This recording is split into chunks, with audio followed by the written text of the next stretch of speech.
Several former workers at Area 51 claimed the base was the site of serious environmental problems. According to lawsuits, for years, hazardous chemicals like resins, paints, and solvents were openly burned in large pits at the site. These chemicals were apparently used to build classified military aircraft, like the stealth bomber. Workers say they regularly would inhale thick, toxic smoke as barrels of waste were doused in jet fuel and set on fire. Sometimes twice a week. They describe being ordered to climb into the burn pits after the fires died down to stir the ashes. A lot of workers developed serious health issues, like respiratory problems, strange skin conditions that caused these hard, scaly growths, which they nicknamed fish scales, and of course, cancer. Two workers, Walter Kaza and Robert Frost, both died from diseases their families believe were caused by these toxic exposures. Biopsies of Frost's body showed there were high levels of industrial chemicals.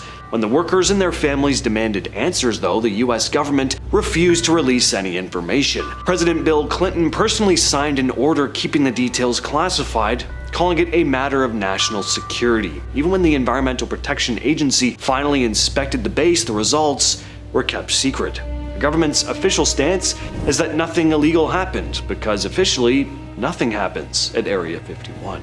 In July of 2023, former Air Force intelligence officer David Grusch testified at Congress that he'd learned about a secret program recovering UFOs. He claimed that it included what he referred to as non-human biologics, and that people had died guarding this information. Grusch explained that over 40 insiders had backed his story. He said he requested full access to the classified files but got shut down. And he offered to prove things in private but still hit walls. Naturally, the Pentagon and NASA flatly denied anything like that existed. No UAP retrieval programs, no alien remains, nothing. But Grusch didn't back off. He was quoted saying the whistleblower system failed him and that he's kept talking with reporters. No one's produced an alien artifact yet, but the claim that aliens or alien parts being recovered and hidden caught fire all over the internet. And if any place was going to stash something like that, people figured Area 51 was probably a good place.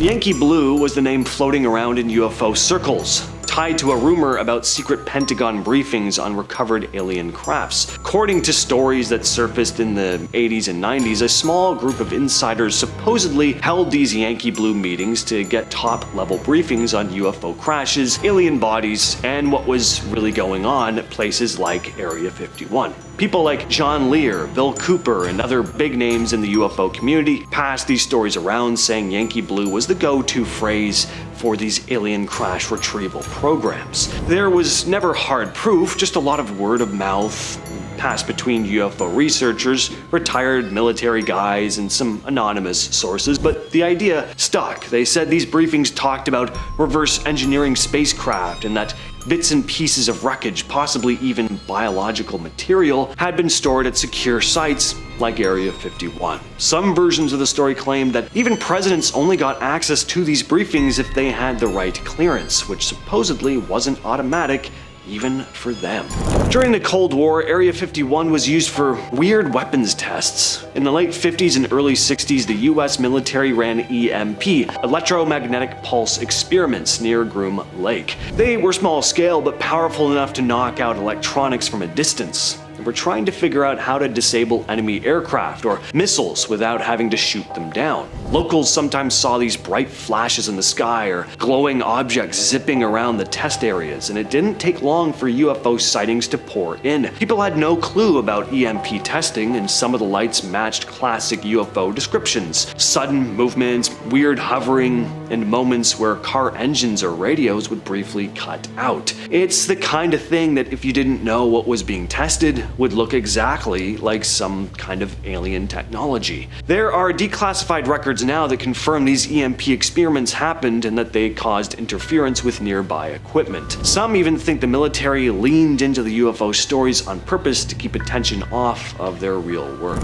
In the 80s, the government ran Project 57 near Area 51 to study what would happen if a bomber carrying a nuclear weapon crashed and spread plutonium. They simulated a crash involving real plutonium to see how far radioactive contamination would spread across the desert The test involved detonating explosives to scatter plutonium particles over the ground. This left serious radioactive contamination in an area called Area 13, right next to the Area 51 test range. Even decades later, the site is off limits, fenced off with warning signs. Cleanup crews found plutonium had spread farther than expected, so some contaminated soil had to be dug up and buried deep in special waste sites. People involved in the project later said it was one of the most dangerous things done at the site.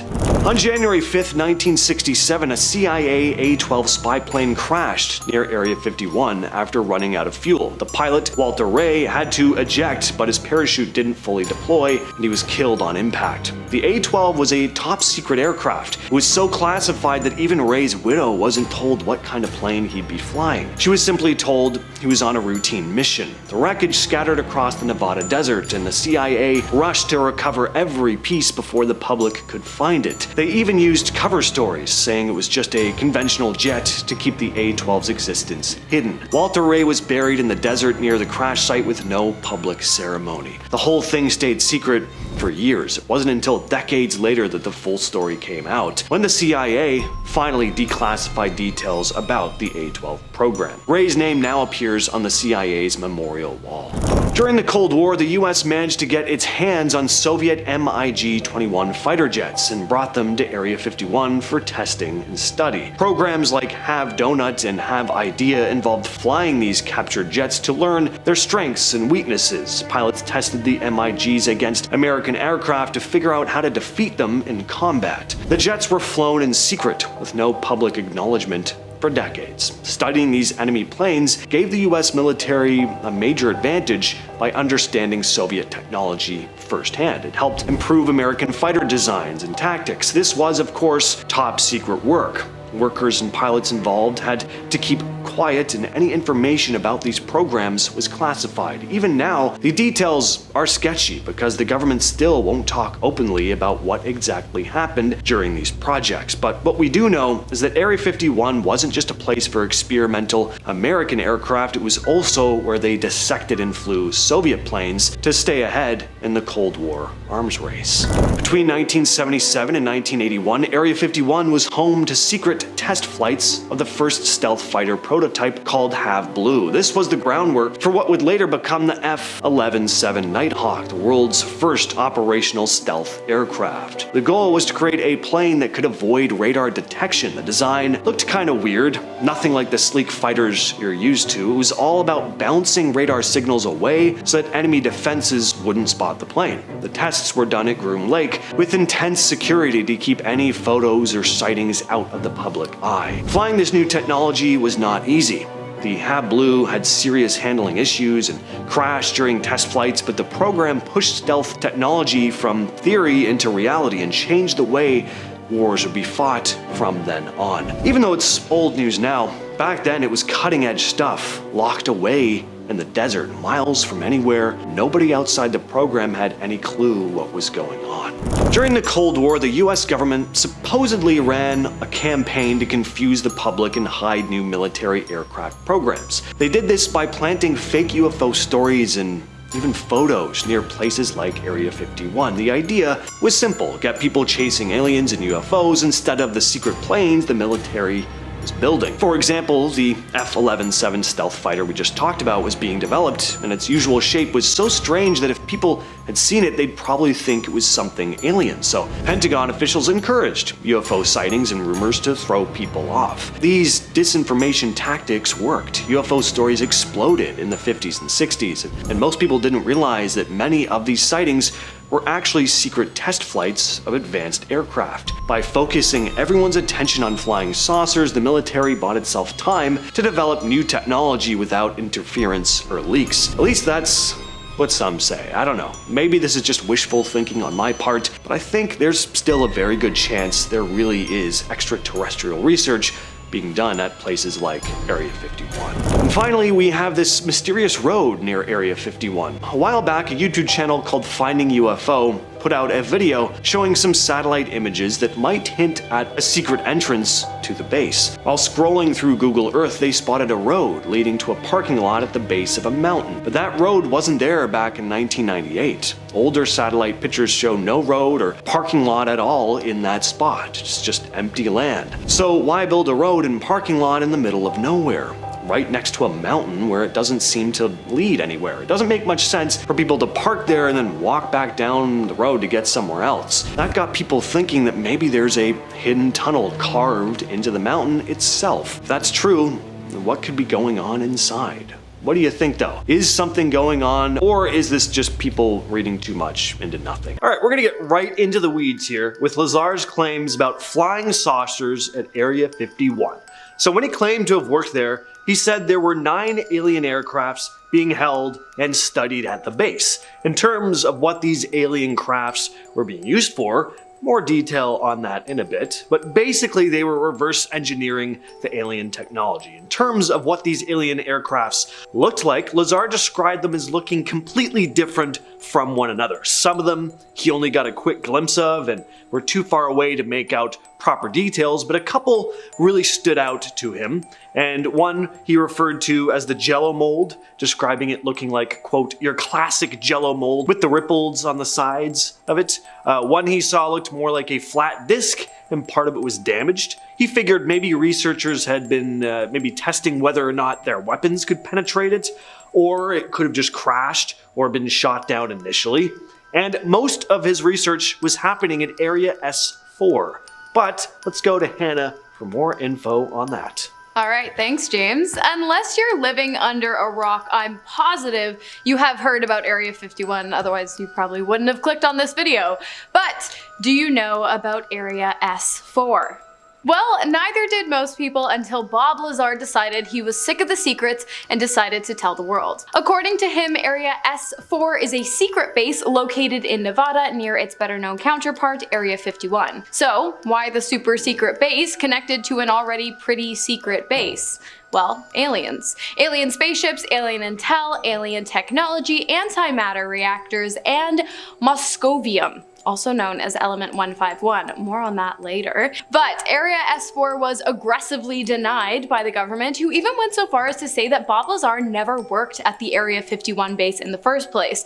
But here's the thing. At one time, they had also said that there was no Area 51 base, and that they weren't big brothering us either. So in this case, I'm thinking I might be inclined to believe Bob for this one. Now, Bob Lazar also gave vivid descriptions of the technology that was used to gain access into S4, hand scanners. Now, hand scanning tech may not seem all that impressive to us these days, but keep in mind, he was working at Area 51, or claimed to, in the late 80s, so this was pretty advanced technology for the time.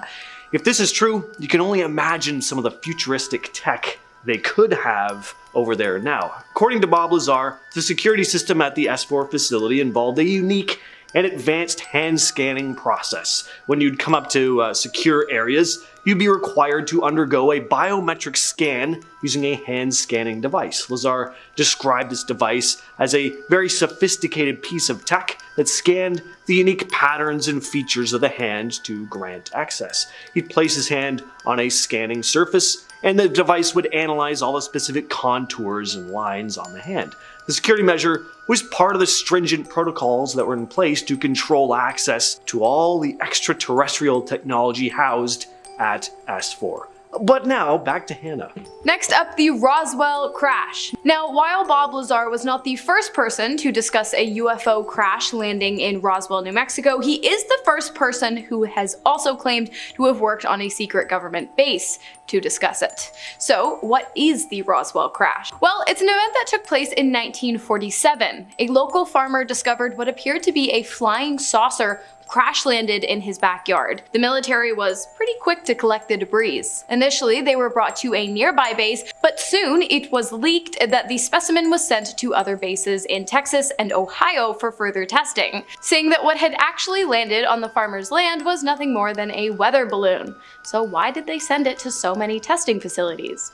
Okay, what's even weirder is that 50 years after the incident, the Air Force released a report claiming that the wreckage was actually part of an espionage mission. Bob Lazar claimed that the whole thing was a poorly planned cover-up and that the strange events that took place in the area after the crash were due to the fact that what had actually been collected was nothing less than an alien spacecraft. Seems like a lot of lying going on from the government there. They keep changing their story. I'm sure in another 50 years they'll tell us what it actually was. All right, next up we have Bob Lazar's description of briefing documents. So we've already covered, and we'll talk more about the alien aircrafts seen at the facility, but what about their origin? Does anyone know where these things came from? Well, according to Lazar, the government did have quite a bit of information on these alien beings, and this info was shared with him and other workers in briefing documents. They were part of a briefing that was provided to personnel working on the classified projects at S4.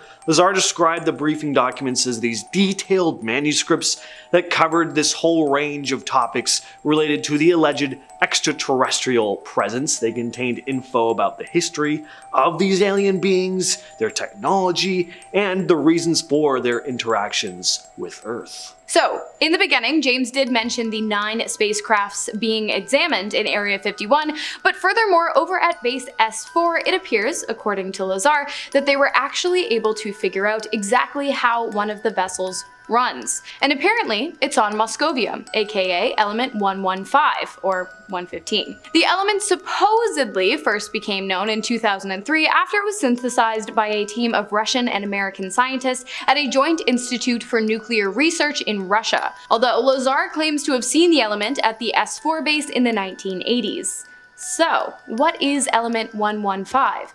Well, it's a super heavy radioactive element by bombarding the atoms of element americium, 243 with the ions of calcium 48. Hopefully I pronounced those somewhat correctly. Obviously, I don't recommend trying this at home. As I said, the element is radioactive, and also you probably can't do it at home unless you have some kind of $1 million lab stashed away in your basement. Anyways, I think that I do believe Lazar, because if anything's gonna power an alien spaceship, it's probably gonna be something heavy and radioactive.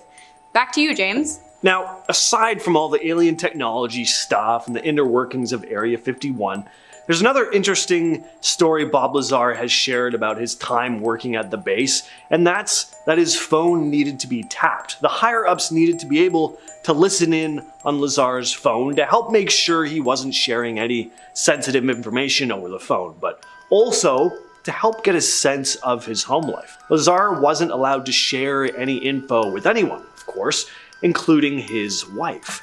She was completely in the dark about what he was doing day to day, and she began to think that he was having an affair. And then she started having an affair. The higher-ups at Area 51 knew this because they'd been listening in on his home phone, but Lazar had no idea.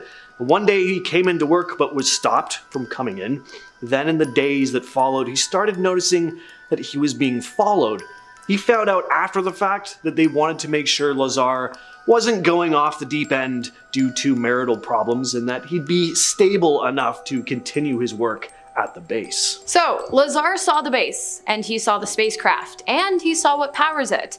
And then, apparently, he saw military personnel reverse engineer it. Honestly, I don't know why they don't just release this information publicly. I mean, the Pentagon released a bunch of UFO footage, and we're supposed to believe that the best they can do is capture it on video?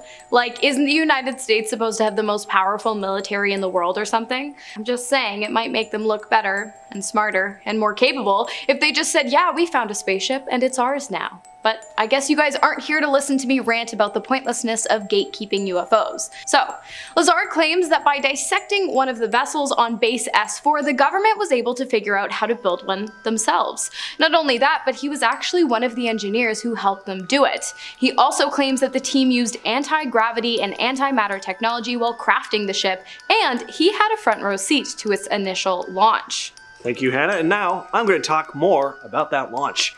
So because they knew how these vessels ran, the logical next step was to try taking one for a spin. Lazar described being called out to observe an aerial test of the spacecraft that he'd been helping to work on, and personnel were communicating with someone in the craft who is going to be piloting it. He described the craft as being very quiet, almost completely silent. On initial takeoff, it emitted a blue glowing discharge, making kind of a hissing sound, but once in the air, it's just hovered silently. Then the craft did some simple maneuvers, moving around left to right in the air, before lightly landing back on the ground. Lazar was also told that because traffic in the surrounding area was apparently lowest on Wednesdays, that's when the more impressive flight tests took place. This is where they'd actually take the craft out and fly it higher over the test site and do more impressive maneuvers with it. So, if Bob Lazar's claims turn out to be true, which they probably will, he will become one of the biggest United States whistleblowers to date, much like Edward Snowden, who revealed the magnitude of government surveillance back in May of 2013. But now that the UFO cat seems to be out of the bag, Lazar has begun to fear for his life. In an interview with 8 News Now, Lazar revealed that the only reason he chose to speak with the news channel was because he believed the government was after him, and he felt that he needed to be in the public eye to ensure his safety. This is the same reason that he claims to have produced his 2018 documentary Bob Lazar, Area 51 and Flying Saucers. It's a very direct name, straight to the point. I like it. Lazar claimed that unfavorable things had started happening in his life after revealing the secrets of S4, which he did because he believed that by withholding the information regarding the existence of UFOs and alien intelligence, while many people have backed Lazar's story, with some even claiming to have witnessed the events that took place on the base as well, no one has garnered the same amount of popularity and scrutiny as Lazar, who has had all his credentials wiped from online databases and has been condemned and deemed as a liar by the United States military, who claimed that not only has Lazar never set foot on the base S4, but also that S4 doesn't even exist. But again, the military is known to lie, so let me know in the comments who you believe. Number 10. Nighttime operations. On November 15th, 2020, well-known YouTube videographers Tim and Tracy of the UFO Seekers channel took an interesting clip shot from outside the Restricted Nevada Test and Training Range, or the NTTR. The new video shows some common NTTR activity, including the camo dude, security personnel, the comings and goings of NTTR employee shuttles, and more interestingly, a lot of air activity over the region, especially at night. The video showed what is most likely a significant nighttime special operations tactical training exercise or capabilities tested at the Nevada Test and Training Range. Most interestingly, the scene appears to be lit by a series of LUU-19BB infrared air-dropped illumination flares for use with night vision devices. The video was 20 minutes long and shows a series of bright lights at low altitude as viewed through their infrared night vision video equipment. Visible in the video are a series of orbiting lights around the brighter descending lights. About specific tests and training activities inside the NTTR don't surface often. The US Air Force published an article on October 24, 2020, saying operations on the Nevada Test and Training Range are continuous. When one operation finishes, another is right behind it, ready to begin. The couple also caught a video of security vehicles and a large bus leaving the gated area distantly adjacent from where the action in their video took place. Now, it's impossible to tell what's actually going on exclusively from the video, but whatever it was big and it looked interesting.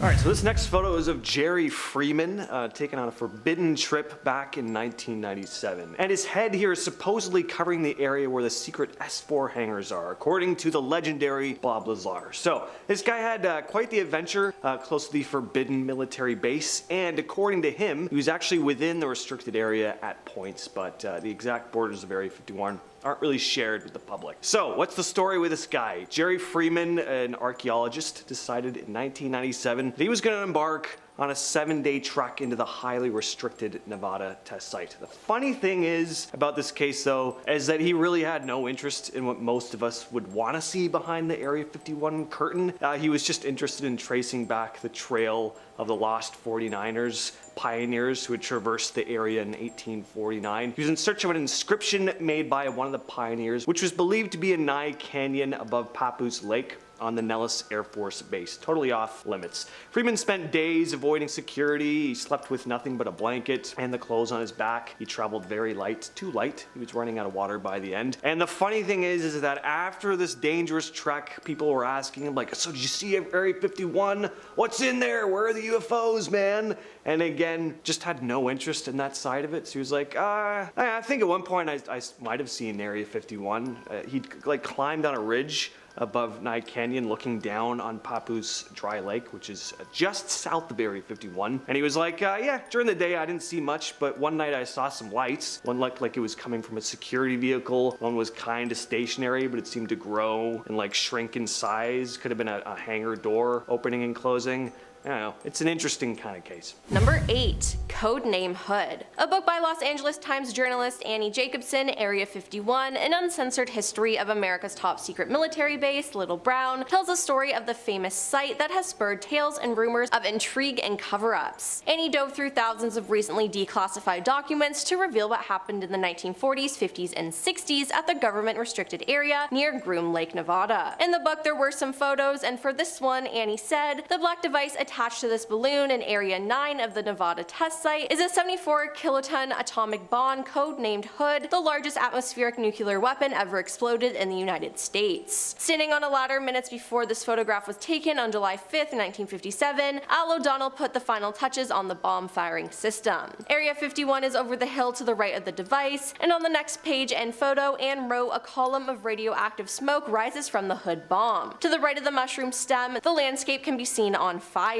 Approximately 1 hour after the bomb went off, security guard Richard Migas drove through Ground Zero to set up a guard post at the Area 51 guard gate directly over the burning hills. Next up, we have the Boyd Bushman photos. So Boyd Bushman is no longer with us, but he took with him to his grave many tales of the extraterrestrial friends he met as a Lockheed Martin engineer working within Area 51. At least that's what he claimed. In 2007, Bushman was filmed in a video talking with independent aerospace engineer Mark Q. Patterson about his experiences in the restricted area, claiming to have met several aliens, some of whom were hundreds of years old apparently and hailed from planet Quintumnia. Even said some of these Quintumians were employees of Area 51. Held up a bunch of photographs. The video became relatively big, but I gotta say, call me crazy, these pictures look not great. That alien looks like it's from Spirit Halloween. Nothing against Spirit Halloween. I go every Halloween, but not the most convincing. I think Boyd knew he was on the outs. He died not long after this interview, and I think he wanted to go with a little bit of a prank. Can't blame him.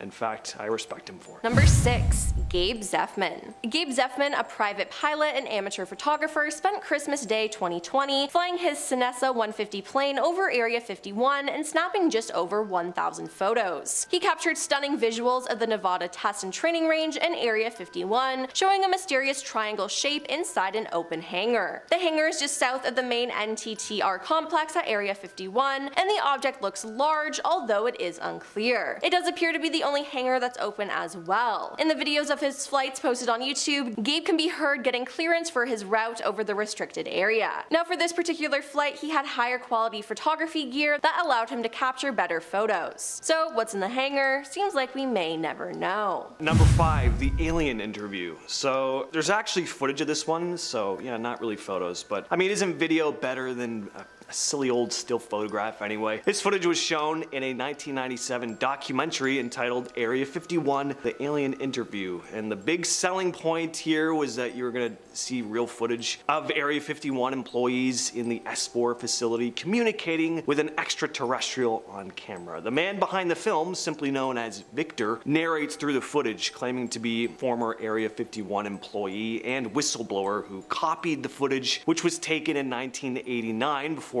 setting out to share it with the world. So you don't hear what was actually being said in the video. There's no sound other than the mysterious Victor relaying the information over the footage, but you do see what looks to be your classic gray alien moving around and opening and closing its mouth. I mean, if it was just a puppet, there was definitely some effort put in here, and by that I just mean they tried to make it look like it was moving.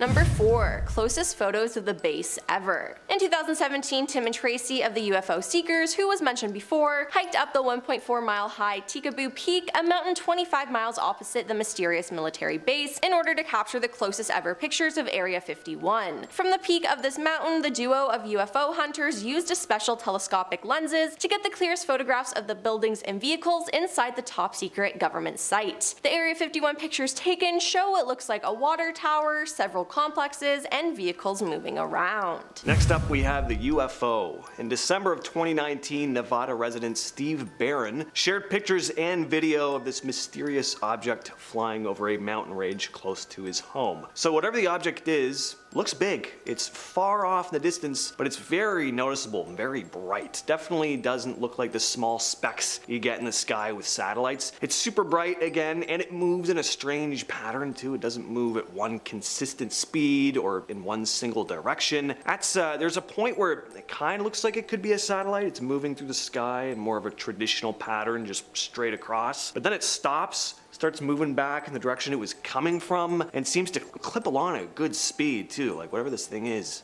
it's fast. So I don't know. Could be a drone, I suppose, but you be the judge. Number 2. The aircraft. A passing commercial satellite seemed to have snapped its top-secret next-generation combat aircraft on the tarmac of Area 51. Tyler Rogaway of the War Zone was reviewing Planet Labs satellite photos of the high-profile secret site when he spotted something outside the ordinary. The highly classified United States Air Force Nevada testing facility is usually especially careful. Air operations are timed out during the gaps between Earth observation and surveillance satellite overpasses. But in this photo, on the taxiway leading through a massive new hangar was a strange shadow. It appears to be a translucent tent. Inside is the outline of what appears to be an unknown type of fighter aircraft. Area 51 is always a popular spot when it comes to publicly available satellite imagery, Tyler wrote. When glancing at daily 3-meter resolution images of the base, we noticed the appearance of a roughly delta-shaped blob on the north apron of the large southern hangar. It stayed there between January 26th and 29th, 2022. So what was it? Why did they make this mistake? I don't know. Next up,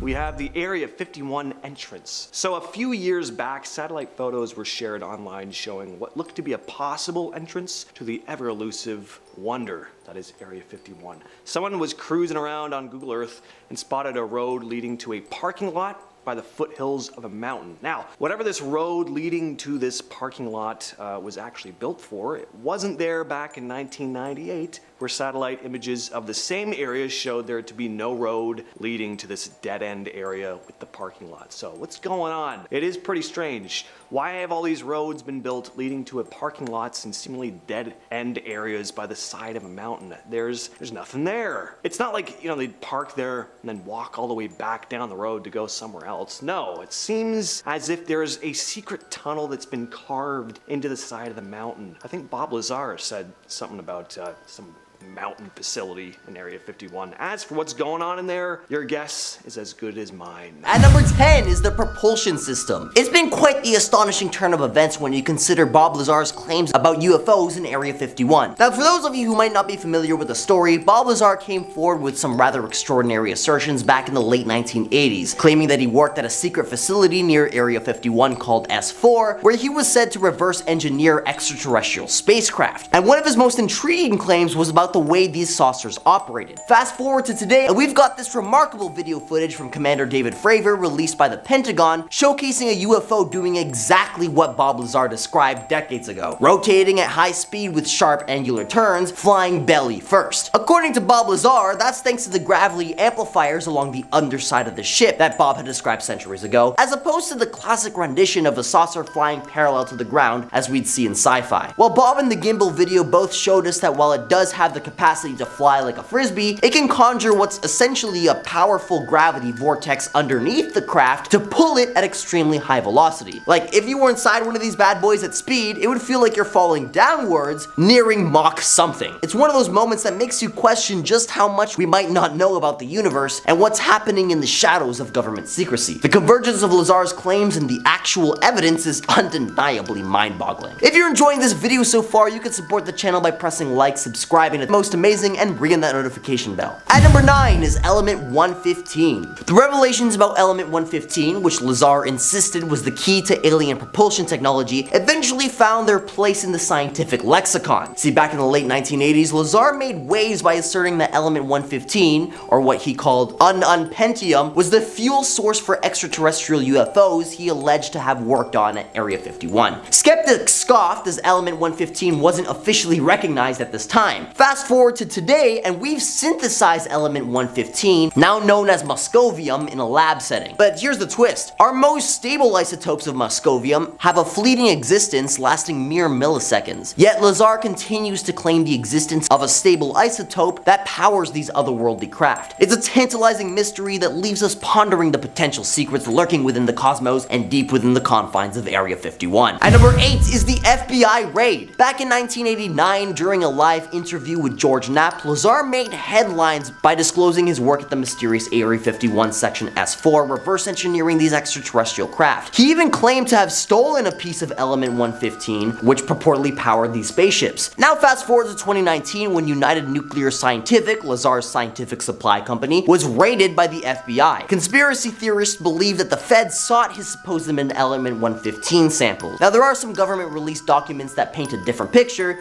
but can we trust those? The raid, as it seems, was tied to an unaliving investigation involving thallium poisoning, a substance Lazar's company had sold. The FBI's alleged involvement dated back to early 2016, well before his documentary was being filmed. However, Lazar and the filmmaker Jeremy Corbell contend that the raid was a cover-up story to mask the real intent, which they insist was Element 115. You see, Lazar was cooperating with law enforcement, providing documents and information on thallium sales, leading to search warrants being unexecuted. But just after they filmed this segment where he discussed his possession of 115 for the movie, they enacted a full search warrant on his house and job site. Coincidence? I think not. At number 7, bone density scanners. In a twist worthy of an X-Files episode, Bob Lazar's Area 51 claims seem to have gained some more unexpected validation. Lazar is a man whose assertions about reverse engineering the extraterrestrial spacecraft at the secretive facility have long raised eyebrows, but he's finally found support in the form of a revealing photograph. Thanks to filmmaker Jeremy Corbell's tenacity, Lazar's narrative has been bolstered with tangible evidence. The photograph hails from a classified US government program conducted at Nellis Air Force Range, located in close proximity to Area 51. What's remarkable here is how closely the depicted hand scanner aligns with Lazar's detailed descriptions. Lazar, taken aback by the confirmation, reflected, quote, "I had never thought I would see these again," end quote. It was a biometric scanner, he explained, designed to measure the length of hand bones to grant access to the secretive S4 area. Lazar skeptics now may need to rethink their positions as this unexpected piece of evidence casts a shadow of credibility over his extraordinary claims. At number 6, the UFO models. Bob Lazar's claims about Area 51 have continued to intrigue and mystify us over the years. His descriptions of inside of the UFO are particularly fascinating. He paints a picture of a spacecraft that defies our understanding of engineering. See, the absence of right angles and the fusion of materials hinted an otherworldly origin. What's striking is how his analogy to describe the material which is composed evolved with time. From his initial description as liquid titanium, with everything fused together lacking rivets or seams, to a more contemporary comparison to 3D printing, the entire body being composed of one unit. It's like picture a metal 3D printed bus versus an actual bus on the TTC rattling as it rolls because the thing is barely held together with screws. It raises the intriguing questions about advanced technology behind these craft and whether they indeed come from a civilization far beyond our own. Furthermore, Lazar's revelation that each of the 9 UFO at Area 51 had distinct designs is mind-boggling. They range from a jello mold-like structure to a completely flat disc, with diversity hinting at a level of technological sophistication beyond anything we can comprehend. And lastly, the notion that at least one of these UFOs may have ties to an archaeological dig amplifies an even deeper mystery. Could these craft have ancient origins, possibly predating recorded history? At number 5 is Zeta Reticuli. Bob Lazar's claims about Area 51 have fascinated UFO enthusiasts for years. One of his most intriguing assertions was that the flying saucer he worked on came from the Zeta Reticuli star system, specifically ZR3. This revelation is not just another conspiracy theory, with roots in UFO lore dating back to the 1960s. See, the Zeta Reticuli connection echoes through the story of Barney and Betty Hill, who famously claimed they were abducted by aliens aliens in '61. During Betty's hypnosis after the event, she drew a star map depicting their alleged abductor's home. Astronomers analyzed this map for years and argued that it resembled the Zeta Reticuli star system. At number 4, Bob's predecessor. Lazar claimed that he replaced a colleague whose existence met a gruesome end during an incident shrouded in mystery. The circumstances surrounding the substitution remain murky, enveloped in a fog of classified information. Lazar hints at a desperate endeavor of science, an attempt to dissect an alien saucer's reactor while it was running, leading to a tragic fatality. The mere notion of using a plasma cutter on an active alien power source seems recklessly unscientific, inviting speculation about the nature of technology hidden within S4. At number 3, the military made him disappear. One of the most intriguing aspects of Bob's story is the mysterious absence of records supporting his educational and professional background. The absence of proof that he attended MIT or Caltech, coupled with his lack of employment records at Los Alamos National Lab, adds another layer to the enigma surrounding his story. The documentary suggests that these missing records might be a part of a deliberate government effort to discredit Lazar. By erasing his educational and employment history, authorities could cast doubt on his credibility, making it easier to dismiss his astonishing revelations about reverse-engineered extraterrestrial technology at Area 51. They somehow even managed to scrub any mention of his alleged thesis on magnetohydrodynamics. While the missing birth certificate may seem like another element of this conspiracy, it's essential to scrutinize the available evidence and weigh it against Lazar's claims and arrive at a balanced perspective on this perplexing Area 51 mystery. At number 2, the Tic Tac. Remember the Tic Tac encounter back in 2004? Black Aces Commander Dave Fravor thought it couldn't be any type of earthly origin, hinting at anti-gravity technology. Interestingly, when Lazar saw the footage, it matched his description of one of the 9 craft in the hangar at S4. Former Pentagon intelligence officer Lou Ezinaldo revealed the military secret study aimed to decipher the physics of these UFOs, suggesting that they rely on exotic metamaterials, echoing Lazar's claims. So what was once ridiculed as conspiracy is now a tantalizing mystery that even the Pentagon can't ignore. We're living in a world where truth is stranger than fiction. And at number 1, how did they even get here? If manipulating gravity with negative matter wasn't wacko enough, according to Bob, who allegedly got all evidence of his degrees scrubbed by the government, he delved into the idea of manipulating the permittivity and permeability of free space to tinker with the speed of light. Yeah, this might sound like science fiction, but it's not. See, recent developments in metamaterials and photonic engineering have shown that we can indeed manipulate these properties at certain frequencies. This revelation potentially opens doors to rethinking our understanding of relativity. Lazar's notion that relativity could emerge from the depths of quantum mechanics is a concept that tickles the mind of physicists. Could light itself be the architect of space-time bridges between distant points in the universe? It's a tantalizing thought. And while we're not zipping across the cosmos yet, Lazar's claims are no longer brushed aside as pure fantasy, leaving us to ponder the mysteries of what we thought possible. As we navigate the mysterious world of conspiracy theories and government secrecy, it's essential to approach such claims with a discerning eye and open mind. While elements of Bob's story have been validated, others remain shrouded in mystery, reminding us that the quest for truth is a complex and ongoing journey. At number 10, David Grusch confirms Bob's story in the Supreme Court. David Grusch is a United States Air Force officer and former top intelligence official who testified to American Congress under oath during a national hearing that the US government is involved in a massive UFO cover-up, maintaining a secret program that includes the possession of non-human spacecraft and the remains of extraterrestrial pilots. What? Let's go. He also suggests that people have been literally terminated to protect these secrets. Guys, I was right all along. Grusch's claims go even further, touching on the idea that UFOs might originate from other dimensions, describing encounters with colossal crafts and secret transfers to defense contractors. During this congressional hearing, he revealed information about a long-running UAP crash retrieval and reverse engineering program, oddly reminiscent and in line with much of what Bob has previously claimed. While skepticism persists, there is no doubt that Congress has begun taking UFOs seriously, as it's implied that the overseers of this operation seem to even outrank Congress themselves in terms of obtaining clearance. So who the hell is pulling the strings? Let me know your thoughts down in the comments. At number 9 are the assassination attempts. Bob Lazar's survival amidst his explosive Area 51 claims have perplexed many. In the 80s, one might have expected a swift and ominous government response to silence him. However, Lazar employed a strategic move by going public with his revelations, despite many reports of Lazar not wanting to do so. See, eliminating him then would have fueled the conspiracy fire, lending credibility to his narrative. Lazar never wanted any of the fame, he only went public as a means of protecting himself. That's that's why he's been mostly quiet since, seeking refuge in anonymity and relocating far from the epicenter of his initial disclosures. Now, taking him out would have made too much noise, but the actions that the government did take to discredit Lazar actually gave us enough validation that we need. Because what does the government do when they're mad at someone with assets like Bob's chemical company?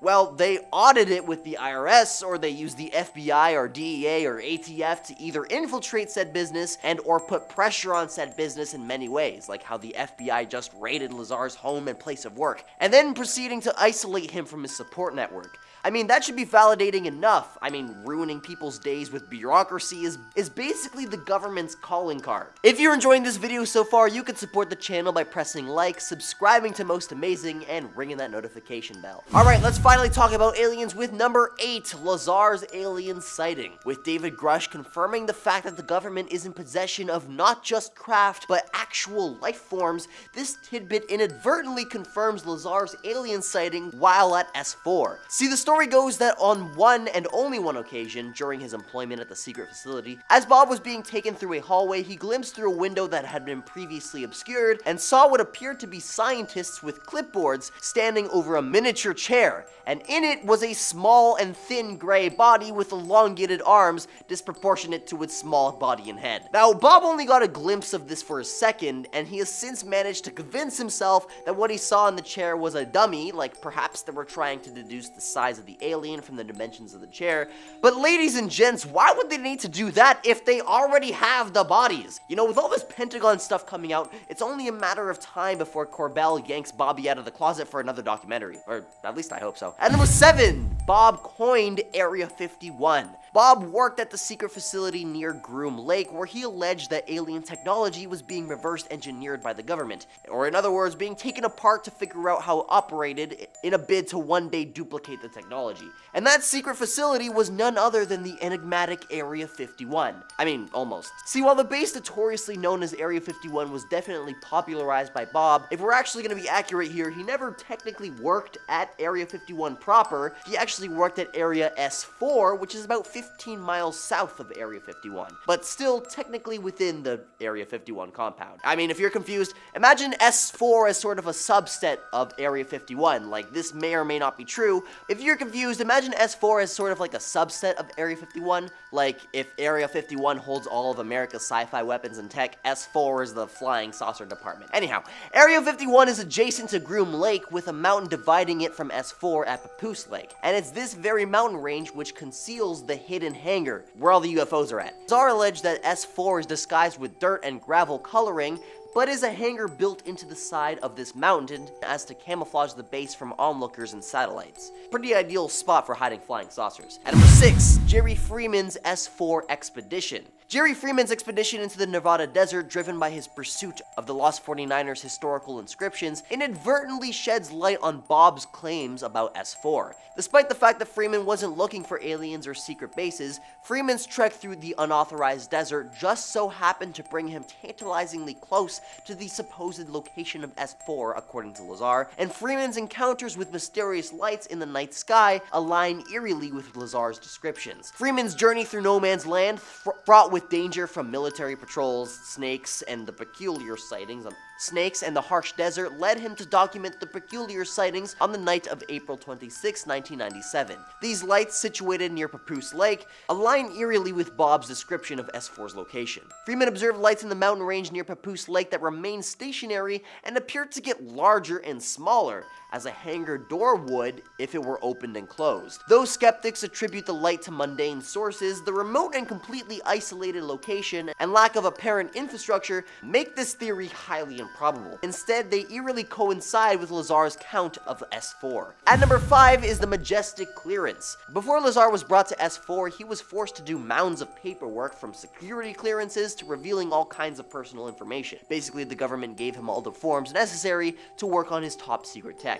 Anyhow, Lazar revealed during an interview way back when that while he was completing this paperwork, the government had been updating his security clearance to a new level that they described as Majestic. Now, if you're a UFOologist at heart, that word probably sounded a couple alarms in the old conspiracy lobe. See, Majestic 12, or MJ12, is a perplexing UFO conspiracy theory which alleges the existence of a secret committee formed in 47 by President Truman to investigate alien spacecraft. However, it all hinges on disputed documents from 84, with the FBI dismissing it as completely bogus, because of course they would. Archives.gov found within their clearance only one file alluding to MJ12, called Memorandum for General Twinning, from Robert Color, Special Assistant to the President, subject NCS/MJ-12 Special Studies Project, dated July 4, 1954. Refers to a briefing that did take place on July 16th. The memorandum does not identify MJ-12 or the purpose of the briefing. At number 4 is Bob's jet engine car. See, the skeptics always come marching in armed with claims that Lazar's educational and job history don't check out, because the government wiped all this history, of course. And in an effort to discredit his job, they've painted him as a high school dropout who never set foot in a lab. Oh, is that so? Exhibit A, June 1982, the Los Alamos Monitor boasts a picture. This Los Alamos Monitor newspaper boasts a picture of Bob Lazar next to a rocket-powered car he built. It's documented in history, folks, available in libraries. That's right, you guys. This man stuck a jet engine in his Honda, drove that thing to work. The man was infamous in his town, so hold on a minute. We're looking at these puzzle pieces, and they just don't fit together. It's like trying to make 2 + 2 equals something other than 4. See, the dude is clearly a genius who thinks outside the box. I mean, if I was MJ12, I'd be looking for people like Bob. Bob's revelations about how, even within cherished top-secret programs, the divisions regarding this are heavily segmented such that no one person gets the whole picture. The UFO phenomenon, which is often sidelined as an oddity, epitomes this separation of knowledge. Lazar's revelations change the belief in authoritative institutions' reliability, given their concealment of truths. This should question our trust in these institutions, but UFOs remain sidelined. Imagine if UFOs entered mainstream discourse, reshaping our understanding and solving problems. Breaking down these barriers reveals endless possibilities, inspiring us to question what else they're hiding and what realities lie beyond our current beliefs. At number 2 is alien tech. Bob Lazar made some astonishing claims about extraterrestrial technology, and one of the most jaw-dropping was the propulsion system of these alien saucers. Lazar described how the craft wouldn't fly like a traditional saucer because the gravity amplifiers were under the craft, but this idea was scoffed at. Fast forward to today, and we're shown Pentagon-released footage showing UFOs performing precisely as he described, rotating at high speeds with gravity-defying maneuvers belly first. Then there's the element 115, or Moscovium. Lazar asserted that it was the key to alien propulsion, and skeptics laughed since no such element even existed. But today, we've synthesized it, only in unstable forms lasting milliseconds, of course, yet Lazar sticks to his claim of a stable isotope powering these craft. And finally, the material of these UFO defies conventional engineering. Described back in the 80s as liquid titanium, but more comparable to a 3D printed like single unit in the modern day, the uniform, rivetless, and seamless structure of the spacecraft is like a smooth cast iron model of a TTC bus compared to an actual rickety TTC bus. I swear, it feels like those things are gonna fall apart at the seams any minute. If you want to know more about the alleged alien tech and how it works, you can check out part 1 of the series. But before you do, let's reveal our top spot today with number 1, Colm Kelleher, a program manager deeply enriched within the government's largest covert endeavor, who recently disclosed on Jeremy Corbell's live stream an astonishing revelation. Kelleher boldly confirmed that the United States has successfully intercepted and acquired UFOs of enigmatic origin. This revelation sends ripples through the long-standing mystery surrounding Area 51 and Bob Lazar's contentious claims, because for decades, skeptics dismissed Lazar's assertions of reverse engineering an alien spacecraft at Area 51 as mere conspiracy fodder. However, Kelleher's confirmation adds a substantial layer of credibility to Lazar's controversial narrative. It forces us to confront the possibility that there exists a clandestine world of groundbreaking technologies and extraterrestrial encounters which remain hidden from public view. This admission opens a Pandora's box of questions about how much our government truly knows about advanced extraterrestrial technology and the implications for our understandings of our understanding of it in the universe. Starting our list off at number 10, Dark History. This secret base in the Nevada desert acts as the US military hub for spatial engineering and, possibly, hopefully, some reverse engineering for some alien crafts. The area is named after the geological grid of the desert. The area gained notoriety, of course, in the early 90s with numerous claims that workers had worked on alien aircraft and even heard of harboring alien creatures underground. The entire premises is fenced off with signs saying no photography allowed, and also use of deadly force is authorized. So whatever they're hiding here, it's mostly military, hopefully with a little splash of ET. The base has been a testing facility for the Air Force and remains one of the most highly secured and secretive bases in America. Number 9. Tikaboo Peak. Say you're watching this video and you want something, right? What's the closest you can legally get to Area 51, right? What's the only way you can possibly see footage of a little alien ship coming and or going? Well, you gotta go to Tikaboo Peak, that's how. Located right in the middle of the Nevada desert, Area 51, of course, is hard to see. This peak could help that problem. Bob Lazar, back in 1989, he spoke out to news outlets explaining how he used to work in Area 51, specifically on UFOs using anti-gravity technology. With this peak being just 26 miles away from the top secret base, you might just see a test flight or two from the bushes, just like Bob did, right? Number 8. They can't stop all of us. Back in the 1950s, the public wanted answers as well. It was June 17th, 1959. The Reno Evening Gazette published a story with a headline reading, "More flying objects seen in Clark sky." More? What'd I miss? More flying objects? Then the paper even went on to describe how Sergeant Wayne Anderson, a local sheriff, was one of many locals that spotted what the paper described as an object bright green in color and descending towards the earth at a speed too great to be an airplane. Yeah, like a meteor, I guess. I don't know, that's terrifying. What could they possibly be talking about? Number 7, the Gorman dogfight. This one is a classic. A lot of people believe this encounter. This encounter lasted a whopping 27 minutes in the air. A dogfight happened between a veteran World War II fighter pilot named George F. Gorman and a UFO.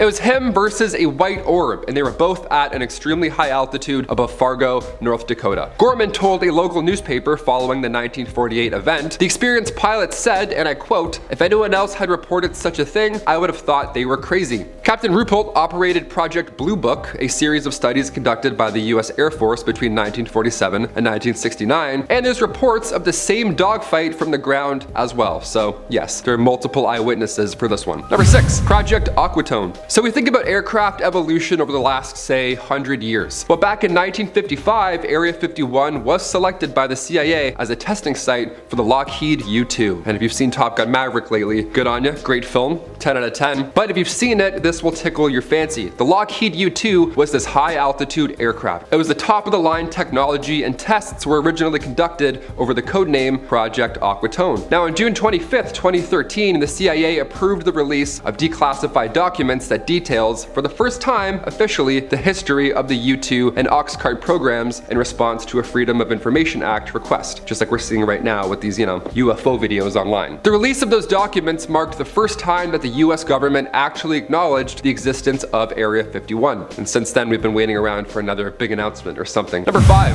Virginia sighting. We have to look at some sightings to know what goes on in Area 51, right? If it's spacecrafts or whatever, we've got to look elsewhere for clues. 2 UFO sightings were reported to the National UFO Reporting Center in Virginia on April 4th, 2019, quite recent. At 6:48 a.m., an eyewitness claimed to have seen a light blue circular craft darting across the sky in Virginia Beach headed east. So already you're pumped, right? You're jazzed. Aliens confirmed, right? Then 7 minutes later, an eyewitness at the Norfolk Naval Station, 23 miles northwest, claimed to see what resembled a shooting star with a green glow that never faded. This object also moved without noise and disappeared just like that in 10 seconds. There were 2,348 UFO sightings reported throughout the state between 2001 and 2015. Number 4, Travis Walton, 1975. This horrifying abduction of a local Arizona forester, Travis Walton, take it with a grain of salt. On November 5th, 1975, Walton and a number of others from the logging crew, they were working with timber in the National Forest, and then while riding in a truck with 6 other of his co-workers, they allegedly encountered a flying saucer or a saucer-shaped object hovering about 100 feet away in the forest. It was also making a high-pitched buzz, so it was very,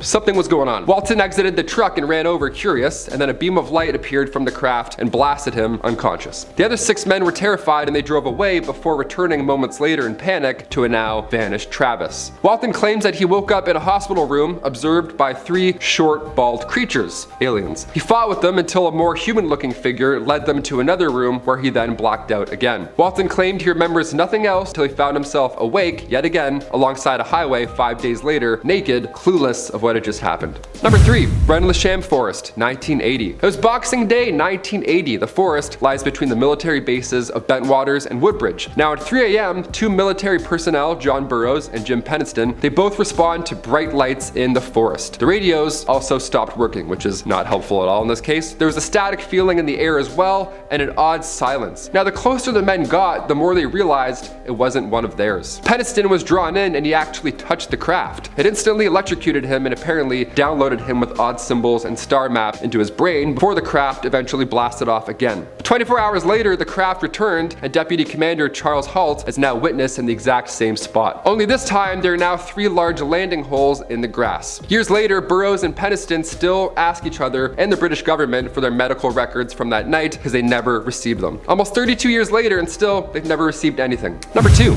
O'Hare Airport. The O'Hare Airport incident happened at approximately 4:15 p.m. in broad daylight on November 7th, 2006. The airport received this report that a group of 12 airport employees were all witnessing the same thing. They were all witnessing a metallic saucer-shaped craft hovering still over gate C-17. It was just waiting there for something. The object was spotted by a ramp employee at first, and then it was witnessed by pilots, and then airline management, and then numerous mechanics simultaneously. Air traffic controllers didn't even see the object on radar either. That's the scary part. But in person sat a completely silent, 7-meter wide, dark gray saucer. Several witnesses outside of the airport also saw the object, calling local police and reporting it, of course, because they were terrified. Numerous phone-ins described a disc or a craft hovering above the airport as well for minutes without moving. So everybody saw this, not just airport officials. According to another witness, the object then shot straight up through the clouds at a high speed, leaving just a clear blue hole in the clouds. Number 1.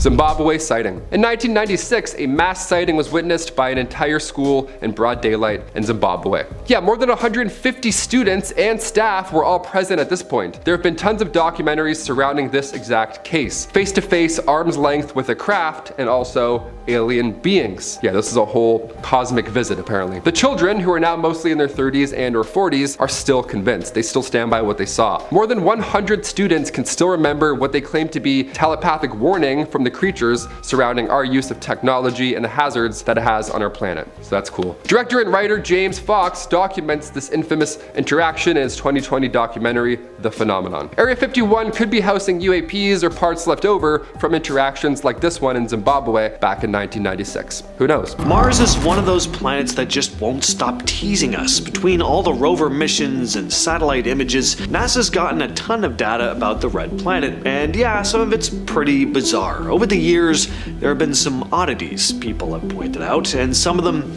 have even led to conspiracy theories about NASA possibly trying to cover stuff up. People have pointed out odd rock formations that kind of look like pyramids, or maybe even the ruins of a full-on city. If you ask NASA, these are just natural geological formations, but some think the space agency is just downplaying it all. So what if NASA really did find evidence of past alien civilizations on Mars? Why would they keep something like that a secret? Well, some think they're covering it up to keep control over the situation, to prevent mass hysteria. Could Mars be home to some kind of extraterrestrial life? Possibly even intelligent life? Hidden away in some secret location that's never been shown? We might just be scratching the surface with all those photos. Maybe there's more to the story that NASA's not letting on. This one's really weird. So the Black Knight satellite is an alleged alien spacecraft that's been orbiting Earth for thousands of years. Some people believe NASA knows exactly what it is, but has kept quiet about it. The conspiracy really took off in 1954, when Donald Kehoe, an American Marine Corps naval aviator, told the paper that the US Air Force had reported that 2 satellites orbiting Earth had been detected. At that time, no country had the technology to launch a satellite. But the Black Knight satellite story never went away, and it became a full-on alien cover-up conspiracy. The object is described as this artificial satellite, possibly of extraterrestrial extraterrestrial origin, flying in orbit observing us. NASA has denied all knowledge of it, but some people point to radio signals picked up by satellites and astronauts' accounts of strange unidentified objects in space as proof that the Black Knight satellite is real. If there really is something floating around up there though, it could mean we've been under alien surveillance for a very long time, possibly tens of thousands of years. NASA's relationship with the UFOs is kind of this awkward, unspoken thing. For years, astronauts and scientists have reported seeing unexplained objects while in space. Some UFOs even make an appearance in official records, like when Apollo 11 astronauts reported seeing a flying saucer during their mission to the moon. NASA has always maintained a pretty grounded scientific approach when it comes to UFOs, saying things like we don't know what they could be, but we're studying them.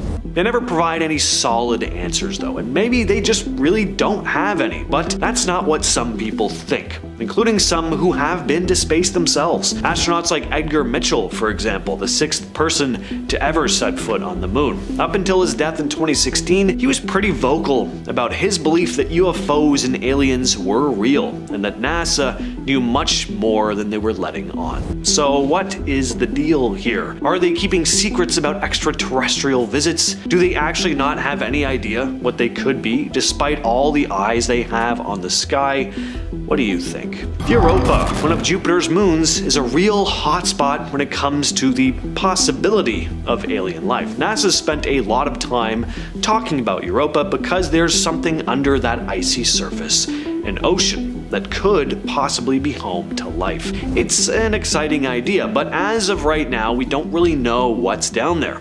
Or do we? Some researchers believe NASA knows much more than they've let on. Europa's ocean is considered one of the most promising places to find life beyond Earth, so why is NASA so quiet about it? Could it be they've already discovered something under the ice? Some conspiracy theorists think NASA has already found signs of alien life in Europa's oceans, but they're keeping it under wraps. The whole situation is a bit fishy to some, especially with all the secrecy and the fact that missions to Europa keep getting delayed or altered.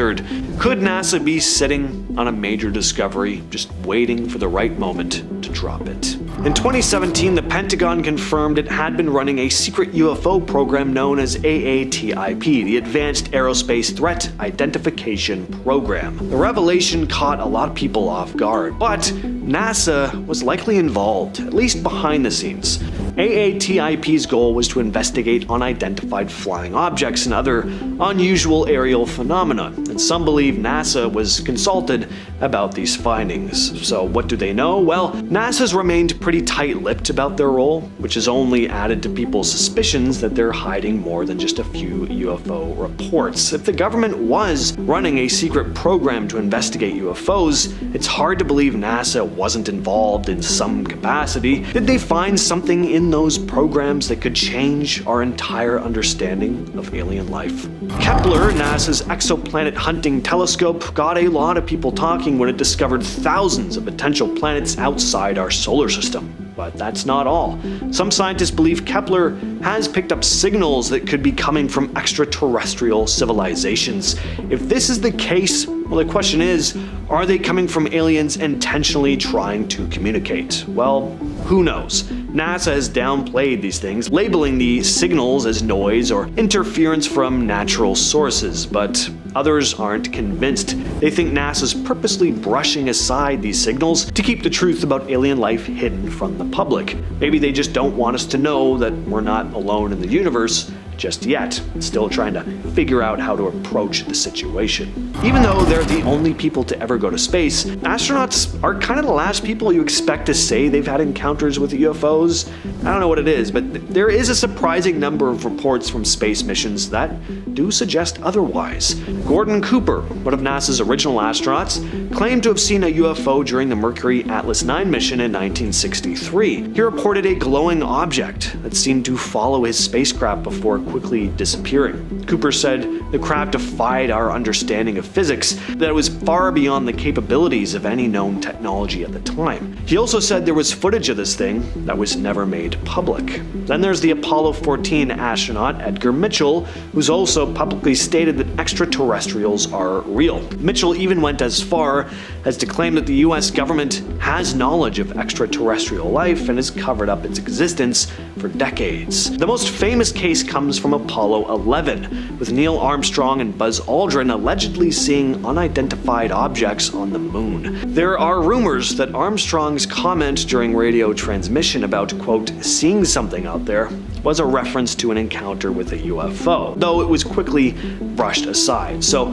why would NASA, who are supposed to be the first to embrace and study new discoveries, suppress such groundbreaking encounters? If astronauts keep encountering UFOs in space, what are they really hiding from us? The Smithsonian Institution is one of the largest museums in the world, housing over 154 million objects. Among these, some argue are alien artifacts, items that have been hidden away from the public eye. These artifacts are said to be kept in secret vaults, guarded by some of the most powerful institutions in the world, including NASA and the US government. The theory is that alien technology, or possibly even full-on remains of aliens, are housed here. One famous example comes from the 70s Viking missions to Mars, where some insiders claim that NASA found evidence of alien structures. According to these claims, fragments of alien technology were retrieved and then stored in places like the Smithsonian to be studied, but have never been made available to the public, of course. Now, some say the government is hiding this data to avoid panic or to maintain control over such groundbreaking information. Along with these space-related artifacts, there are other theories about strange objects found on Earth.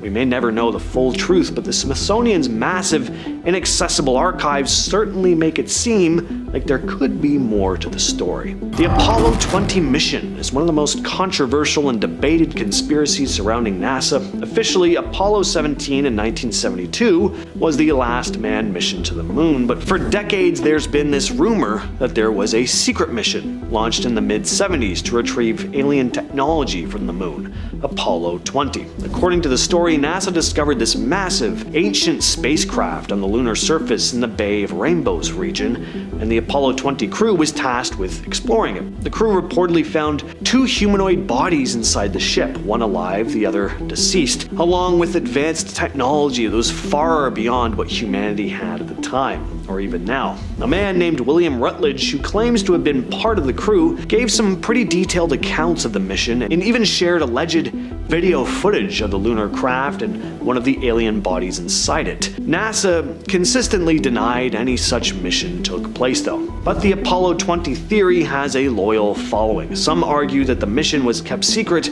because the discovery was part of a larger program to study extraterrestrial technology. For what purpose? Who knows? One of the most bizarre and frustrating mysteries surrounding NASA's Apollo missions is the alleged lost tapes. These are the original analog recordings of the lunar landings, including the famous Apollo 11 mission, which are said to have been erased or taped over at some point in the 80s. You're probably thinking, well, how on earth could they throw away something so historically important? Well, NASA claims it was just for practical reasons. Those tapes were expensive, they were reused for other purposes, but some conspiracy theorists believe the real reason behind the lost tapes is far more sinister. The tapes contained pristine, high-resolution recordings of the Apollo missions, including the first steps on the moon. If they still existed, they would have been priceless artifacts of human history. Instead, only lower quality copies remain, and NASA's explanation for erasing them has definitely raised more questions than answers. Was there something else on those tapes? Maybe? There have always been whispers that something was filmed during the Apollo 11 mission, something NASA didn't want the public to see. But if the tapes were really lost by accident, why did it take so long for NASA